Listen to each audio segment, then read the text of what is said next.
Une pluie lapidaire, formée par des légions de pierres, ne tombe pas du ciel, mais en retombe, lancée depuis la terre, et s'abat sur Élif.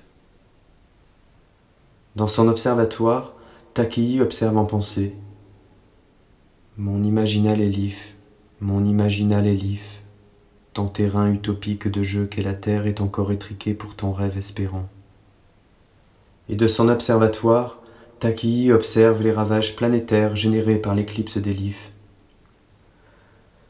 Le ciel se fait noir, noir plus noir que le noir. Les nuages rougissent, déversent des larmes de sang, et les brumes s'élèvent des eaux de la terre et la brouillarde.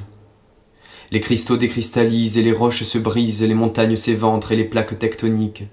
Les arbres se laissent quitter par les feuilles, et les fleurs se décrochent des tiges, les fruits de la planète frémissent de rage, s'arrachent d'eux-mêmes, chutent, accélèrent à terre leur pourrir.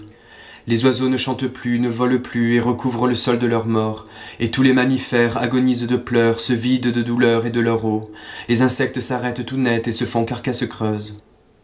Les ruisseaux se font torrents, les lacs en colère, les mers en furie, les océans se lèvent jusqu'au ciel d'où ils retombent fracassant d'inondations les villes mortes vives.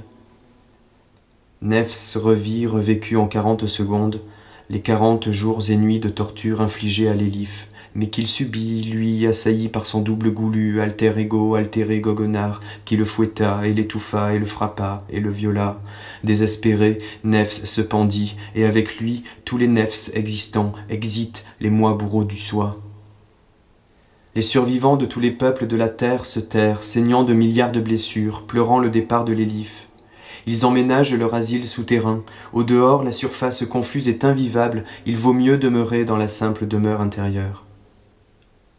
Parmi les enterrés, les animaux hominidés qui aspiraient à devenir un jour humains se remémorent tous les rêves que l'Élif leur envoyait depuis son cube, tous les rêves réels à venir de la Sylvile et des constellations sylvilisées. Et ils rêvent d'Élif, de sa torture et son combat, de son éveil, de son cercle-fenêtre et de sa traversée. Au réveil, nombreux sont ceux qui sous la terre, à l'intérieur de leur demeure, délinaient du doigt un cercle. C'est un cercle-fenêtre qu'ils traversent, pour visiter l'autre côté, voir les mêmes Sylviles qu'Élif, les mêmes autres. Et ils y restent. Et des mille Sylviles, chacun d'eux se choisit celle avec affinité, change l'une par l'autre, change l'autre dans l'une, ou change d'une si l'autre est trop autre.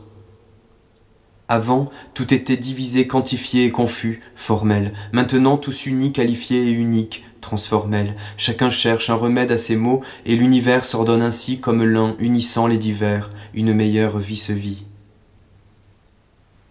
L'or logé dans le cœur, les 10 000 vivants vivent tous et chacun le nouvel alphabet de la vie annoncé par Élif, la première des lettres. La première est l'enceinte de toutes les lettres, de tous les possibles ouverts du réel infini. Mais avant la première, il y a un avant. Il y a un avant.